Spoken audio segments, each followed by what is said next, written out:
Sarah had always loved the quiet. It was the reason she moved into this house. It was old.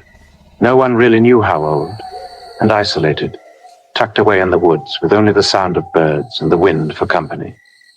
The first few nights were peaceful, but tonight, something felt different. She could feel it in her bones. The air was heavy, thick with an unexplainable tension. It was as if the house itself was watching her, waiting. The clock read 12:15 m.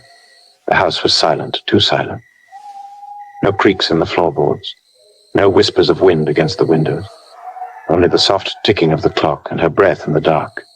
And then it started. Scratch. It was faint at first, a barely audible sound, like someone dragging their fingernails across the wood. Sarah didn't think much of it, just the house settling. But when it came again, louder this time, she stopped breathing. Scratch, scratch. Her heart began to race, the blood pumping loudly in her ears. She tried to rationalize it, but the sound came again, this time accompanied by a soft, dragging breath, like something was moving just outside her door.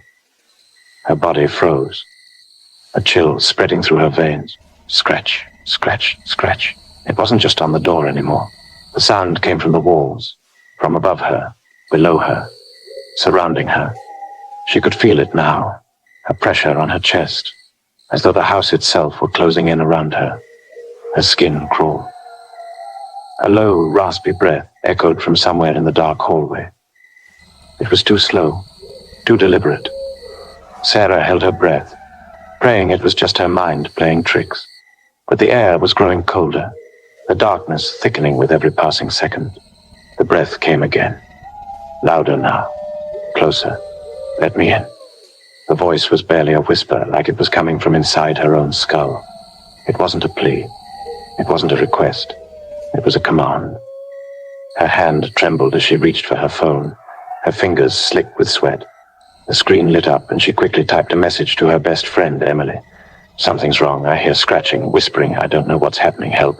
Her hands were shaking so badly that she hit the wrong button. The message wouldn't send. The phone screen flickered for a moment and went black.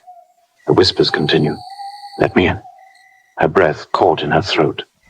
It was coming from the walls now. It was inside the room with her. She could hear it moving, scraping against the plaster. Her heart thundered in her chest. She wanted to scream, to run, but her legs were frozen. Her body refused to move. Scratch, scratch, scratch. The sound was too close now, too real. She could hear the rasp of something dragging against the walls, something inside the walls, something that didn't belong. The air grew colder still, so cold that Sarah could see her breath hanging in front of her. And then, as if on cue, the door to her bedroom creaked open, just a few inches. Sarah's blood ran cold. Her mind screamed at her to get out, to run, but she couldn't move. The cold seeped into her bones, and for a moment, she thought she might die from the fear alone. Then she heard it. The low, guttural sound of something breathing right outside her door. I'm coming for you. The voice was distorted, deep, like it was dragging itself through the floorboards. Sarah's pulse hammered in her ears. The breath sounded so close she could feel the heat of it on her skin. Yet she couldn't bring herself to look. She just couldn't. The scratching stopped. Silence. A complete, suffocating silence. And then, slam, the door flew open. Darkness poured into the room like smoke, like a flood of cold, black nothingness. For a moment, Sarah was paralyzed, unable to even blink, her eyes locked on the pitch-black hallway beyond her door. And then she saw it, a figure, tall, lanky. It was barely human, its limbs unnaturally long, its body writhing and shifting in the shadows. Its face was pale, sickly white, and stretched into a grotesque grin, too wide to be natural. Its eyes were empty, dark pits that seemed to suck in the light around it.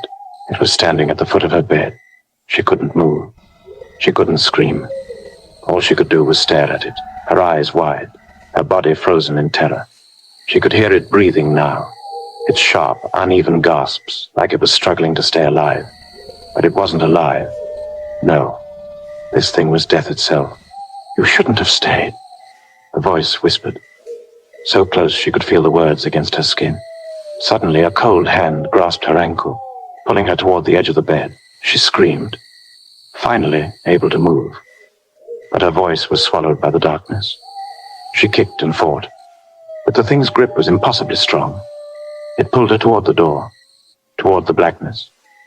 The whispering grew louder, a chorus of voices now, all coming from the walls, the ceiling, the floor, everywhere. Let me in. The thing's fingers dug into her skin as it dragged her out of bed. Sarah clawed at the sheets, trying to hold on, but it was too strong. It was dragging her into the hallway, into the blackness.